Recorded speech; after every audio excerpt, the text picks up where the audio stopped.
بسم اللہ الرحمن الرحیم۔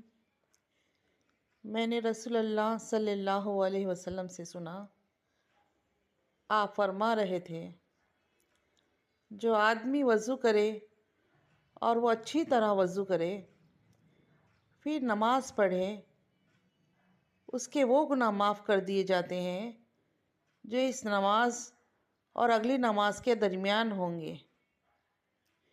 رسول اللہ صلی اللہ علیہ وسلم نے فرمایا، جس نے اس طرح وضو کو مکمل کیا جس طرح اللہ نے حکم دیا ہے، تو اس کی فرض نمازیں ان کے گناہوں کے لیے کفارہ ہوں گی جو ان کے درمیان سرزد ہوئے۔